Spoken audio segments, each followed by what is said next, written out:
مقصد یعنی یہ کیا ہے اس کا یہ مقصد؟ کہنا کیسا ہے؟ یہ کہنا یہ میرا خیال ہے یہ کہنا یہ چاہتے ہیں کہ جو حضرت علی رضی اللہ تعالیٰ عنہ سے اور حضرت امیر معاویہ کے درمیان جو لڑائی ہوئی تھی ہاں وہ اس کا مقصد قصاص عثمان یعنی عثمان غنی کو جن لوگوں نے قتل کیا تھا ان کا قصاص نہیں تھا بلکہ حکومت حاصل کرنا تھا. گرو رہ گئی چیلا شکر ہو گئے. 1400 برس کے بعد ان کو پتہ چل رہا ہے سوال کرنے والے کو حضرت کو کہ جناب علی وہ کیا کہتے ہیں ان کا مقصد یہ تھا. اعلیٰ حضرت آپ کو کیسے معلوم ہوا کہ ان کا مقصد حکومت حاصل کرنا؟ ہمیں ہمارے اہل السنہ والجماعہ کے مورخین نے تاریخ دانوں نے تو ہمیں یہی بتایا کہ عثمان غنی رضی اللہ تعالیٰ عنہ کا قصاص مقصود تھا اور حضرت امیر معاویہ رضی اللہ تعالیٰ عنہ نے باقاعدہ یہ کہا تھا کہ حضرت علی سے کہ اگر آپ انہیں قتل نہیں کر سکتے تو انہیں ہمارے حوالے کیجیے, ہم انہیں عثمان غنی کے بدلے انہیں قتل کریں گے. تو حضرت علی رضی اللہ تعالیٰ عنہ نے کہا کہ اگر میں ایسا کوئی قدم اٹھاتا ہوں تو یہ مجھے ہی قتل کر دیں گے. یہ بلوائی وہ خود بھی خوف زدہ تھے کیونکہ انہوں نے ہی ان کو امیر منتخب کیا تھا اور بٹھایا تھا. سمجھ رہے ہیں؟ تو یہ الٹی باتیں یہ کوئی شیعہ کا سوال ہو سکتا ہے یا بغض معاویہ جس کے دلوں کے اندر معاویہ رضی اللہ تعالیٰ عنہ کا بغض اور صحابہ کے تعلق سے عداوت اور نفرت ہے جو ہے وہی یہ شخص بات کہہ سکتا ہے. کوئی صحیح العقیدہ مومن اہل سنت والجماعت کا فرد نہ ہی یہ عقیدہ رکھتا ہے اور نہ ہی رکھ سکتا ہے اور نہ ہی اس طرح کی کوئی بات کرے گا, چاہے وہ اپنے آپ کو اہل حدیث کہے چاہے اہل خبیث کہے. نام رکھنے سے کوئی چیز نہیں ہوتا ہے نا. پیشاب کے بوتل پر مجموعہ عطر کا لیبل لگا لینے سے وہ عطر نہیں ہو جائے گا, سیدھی سی بات. وہ بوتل پیشاب ہی پیشاب رہے گا, ہے کہ نہیں؟ تو کوئی بہت سارے ایسے خبیث قسم کے ذہنیت کے لوگ ہیں جو مسلمان بن کر کے مسلمانوں کو دھوکہ دیتے ہیں. کبھی بھی دشمن بن کر کے کوئی کسی کو دھوکہ نہیں دے گا. ایسے اہل حدیث کی صفوں میں بھی ایسے ہی بھیس بدل کر اس طرح کے عقائد لا کر جو اہل سنہ والجماعہ کے خلاف ہیں لوگ بن کر کے اور جو ہے داعی بن گئے یا کوئی مولوی کی شکل بنا لیا یا پگڑی اگڑی باندھ لی یا کوئی تسبیح مسلح لی اور کہ میں اہل حدیث. اہل حدیث کا منہج یہ نہیں. اہل حدیث کا منہج صرف آمین رب الدین سینے پر ہاتھ باندھنا نہیں ہے, یہ تو سنت ہے. منہج ان کا وہی ہے جو حضرات صحابہ رضوان اللہ علیہم اجمعین کا ہے. صحابہ کرام نے حضرت امیر معاویہ کو جو یہ کہہ رہے ہیں کہ عمر کو جواب دینا تھا. عمر کو کیا جواب دینا تھا؟ بھائی حضرت ابوبکر سے گورنر تھے شام کے اندر, ان کے بھائی کس کے؟ حضرت امیر معاویہ کے بھائی گورنر تھے 20 برس تک. اور چھوٹا بھائی ہاں نہیں یزید بن معاویہ, ہاں یزید بن ابی سفیان سمجھ رہے ہیں, وہ گورنر تھے 20 برس تک اور اپنے بڑے بھائی کے ساتھ میں حضرت امیر معاویہ شریک تھے, وہ نائب گورنر تھے, ان کے ساتھ بھائی کے رہتے تھے. یعنی 20 سالہ تجربہ تھا. بھائی کی وفات کے بعد خود حضرت عمر رضی اللہ تعالیٰ عنہ نے حضرت امیر معاویہ کو وہاں شام کا گورنر بنایا تھا کہ یہاں کی حکمرانی آپ کے ہاتھ میں رہے. تو حضرت امیر معاویہ کو وفات کے بعد حضرت عمر بن خطاب کو اس میں لکھا ہے کہ ان کو بتانا تھا کہ کیونکہ وہ یہ سمجھتے تھے کہ خلافت کے اہل صرف 6 لوگ, ان کو کیا بتانا تھا, وہ تو تھے ہی اپنے ملک. شام کی گورنری تو ان کے ہاتھ میں تھی. 20 برس تک بلا شرکت غیرے حضرت امیر معاویہ نے حکمرانی کی. نہ کوئی شیعی نہ کوئی رافضی نہ کسی بدعتی نہ کسی بدعتی نے سر اٹھایا, سب کو دبا کے رکھا ہوا. رکھا تھا یہ نہیں رکھا. سارے فتنے ختم ہو چکے تھے جو حضرت عثمان غنی رضی اللہ تعالیٰ عنہ. اس لیے ان ذلیلوں کو وہ ہے فتینوں کو کیا ان کو جلن ہے کہ اس شخص نے تو ہمارا بیڑا ہی غرق کر ڈالا تھا اپنے دنوں کے اندر امیر معاویہ نے. ان کو خوشی ہوتی ہے حضرت امیر معاویہ کی شہادت. اسی لیے رجب کی کون سی تاریخ کو کوڈے بھرتے ہیں. یہ رجب کا کوڈا 12 رجب کو حضرت امیر معاویہ رضی اللہ تعالیٰ عنہ کی وفات کا دن ہے. وہ یہ میٹھے روٹیاں اور پوڑیاں اور حلوے پکا کر کے اور نیاز کے نام پر, اور نام کیا دیا ہوا ہے اللہ ان سنی بنتے ہیں. سنی, ارے حلوس سننا ہے, سنی پنی نہیں ہے ہم, سنی ٹنی تم ہو گے. سن کے مسلمان ہوئے ہیں. ان کو ابے سنو تو کہیں تمہیں عقل آنی چاہیے. مولویوں کو بھی کہتے ہیں ہم سنی, صرف سنے ہوئے ہو. اللہ کے بندو سوچو ذرا, عقل بھی استعمال کرو. 12 رجب کو حضرت امیر معاویہ کی شہادت کی وفات ہوئی ہے. اس کی خوشی میں یہ خبیث رافضی شیعہ رجب اور بہانہ کیا بنایا ہوا ہے, حضرت جعفر صادق کا کونڈا ہے.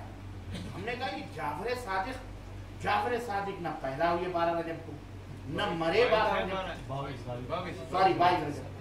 22 رجب کو نہ پیدا ہوئے، نہ 22 رجب کو مرے، نہ 22 رجب کو ان کی کوئی حقیقت ہے. حضرت جعفر صادق رحمہ اللہ کا کوئی تعلق ہی نہیں ہے، لیکن اس کی آڑ میں اپنا گیم کھیل رہے ہیں، خوشیاں خود بھی منا رہے ہیں اور سنیوں کو بھی کہا تم بھی خوشی مناؤ بیٹا، تم بھی خوشی مناؤ. تم مناؤ کس خوشی میں؟ جعفر صادق کی کونڈے کی خوشی میں. اور اس کے لیے لکڑہارے کی کہانی بنائے کہ لکڑہارا تھا، ویسا ایسا تھا، ویسا ایسا. وہ معلوم ہے آپ کو، قصہ بیان کرنے کی ضرورت نہیں ہے کہ جو جعفر صادق کا کونڈا بھرے گا اس کی ہر مراد پوری ہوگی بلڈنگ میں. ہم نے کہا جوتے کھا رہے ہو اپنے اپنے ملکوں میں، فقیر کے تو فقیر ہو. آج تک تو تمہیں نہ بلڈنگ نصیب ہوئی، نہ کچھ نصیب ہوا، جہاں رہتے ہو ویسے ہی رہ رہے ہو. کون سی عزت و آبرو تم کو ملی؟ ابے اللہ کی پوجا کرتے، اللہ کی عبادت کرتے، اللہ سے روتے تو اللہ تعالیٰ تمہیں عطا بھی فرماتا. لیکن انہیں کیا ہے یہ تو دل جلتا ہے. بہرحال اللہ انہیں ہدایت عطا فرمائے، انہیں عقل سلیم بھی عطا فرمائے بیچاروں کو. یہ مظلوم ہے، مظلوم بھائی مظلوم کیا ہے؟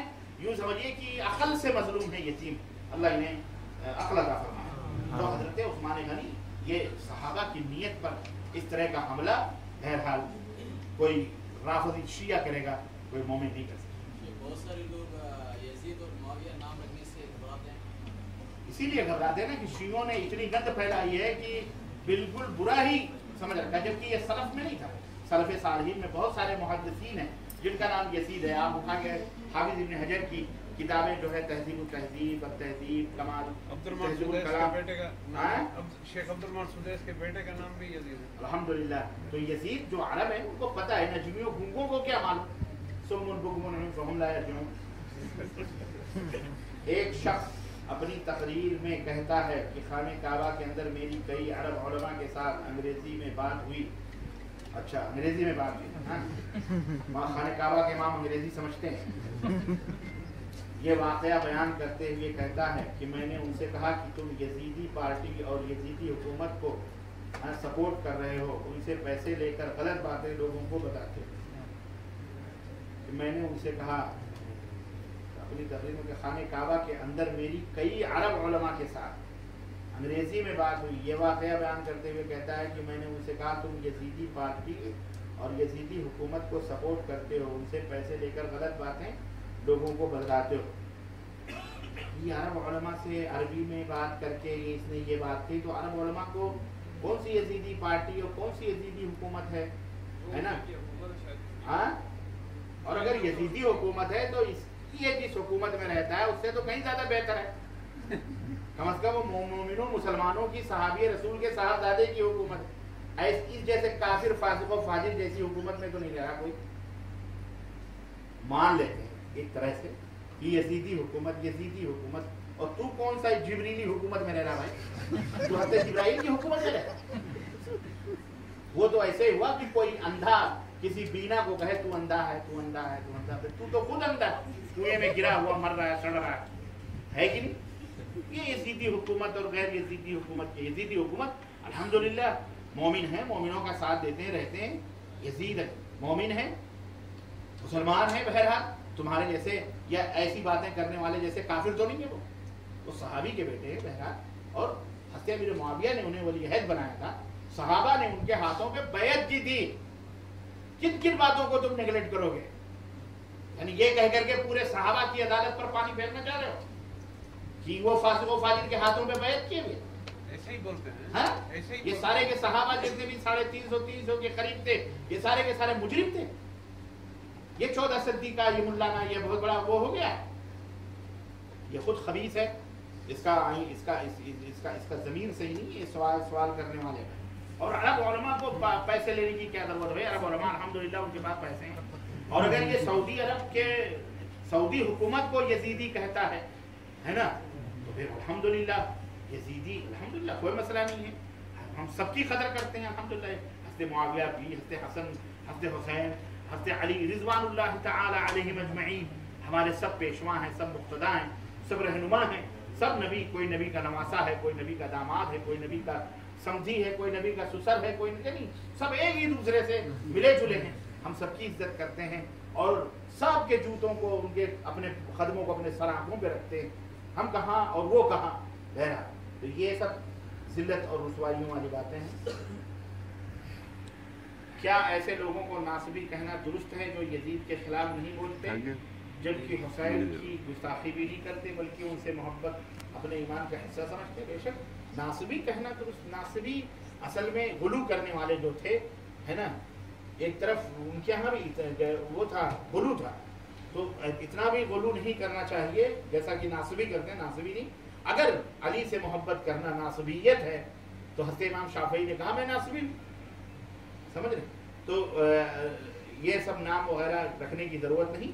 ہم اہل السنہ والجماعہ ہیں، الحمدللہ ہم اہل السنہ والجماعہ ہیں، ہم گستاخی نہیں کرتے، چاہے حضرت حسین ہو، چاہے میرے معاویہ ہو، چاہے یزید ہو، چاہے کوئی بھی ہو صاحب۔ اسلام مومن جب تک کفر ثابت نہ ہو تب تک ہم انہیں صحابی، تابعی، تابعی سب مانتے ہیں۔ یہ کہنا کیسا ہے کہ معاویہ رضی اللہ عنہ کے لیے رضی اللہ عنہ استعمال کرنا خبری طور پر نہیں بلکہ دعا کے طور پر کہا جاتا ہے؟ یہ سب گنگے عجمی ملاؤں کی کچھ بحثیاں اور ان کی اپنی وہ ہے، یعنی کیا کہتے ہیں اس کو، ہاں، خیالی اور ذہنی اپج ہے۔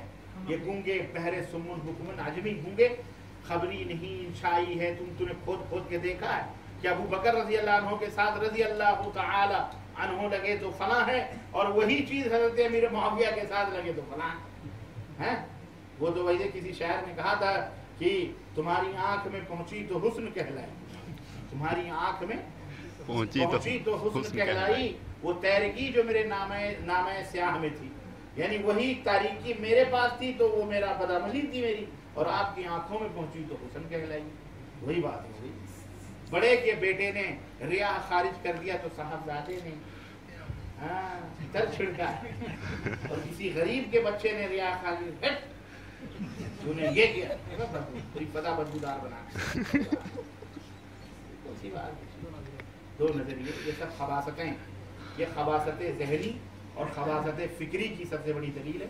یہ سلف کا منہج نہیں رہا ہے اور نہ ہی ہے۔ اللہ ہمیں ایسے منہج کے لوگوں سے محفوظ رکھے۔ اس میں ایک اور سوال ہے، اور یہ کہنا کہ پہلے ہم یہ فیصلہ کریں کہ ہم علی کے ماننے والے ہیں یا معاویہ کے۔ واہ اللہ کے بندے، ہم دونوں کو ماننے والے ہیں الحمدللہ۔ سارے صحابہ ہمارے پیشوا، رہنما، مقتدیٰ ہیں الحمدللہ۔ ہم سب سے محبت کرتے ہیں، اللہ کا شکر ہے۔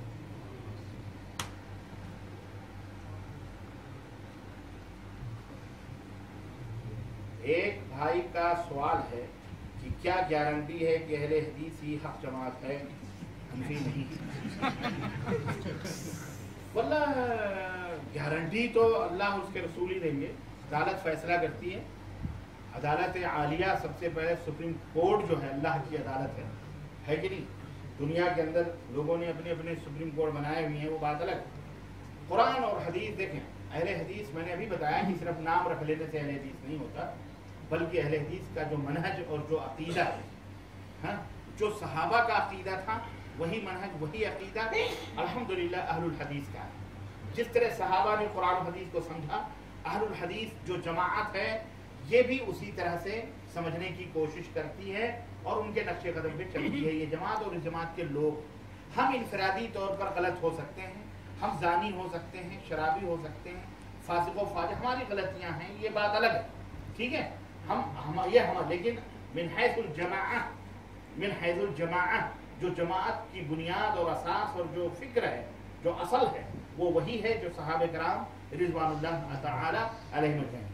ہم اسی لیے کہتے ہیں حق جماعت کی پہچان میں سے ایک پہچان یہ بھی ہے کہ وہ صحابہ کرام کے فہم اور ان کے نقش قدم پر چلنے کی دعوت دیتی ہو، اور وہ یہ بھی کہے کہ ہمارے اندر کوئی ایسی خطا، کوئی ایسی غلطی عقیدے کی، عمل کی بتا دو شریعت کے اس میں نا، جو شریعت کے ہیں، جو قرآن و سنت کے خلاف ہیں، اور ہم اس کے اوپر خواہ مطلب یہ ہے کہ ہٹ دھرمی کریں، بتا دو قرآن و سنت کے خلاف ہیں، انشاءاللہ ہم پہلے اسے تسلیم کریں گے، سورج بعد میں ڈوبے گا انشاءاللہ،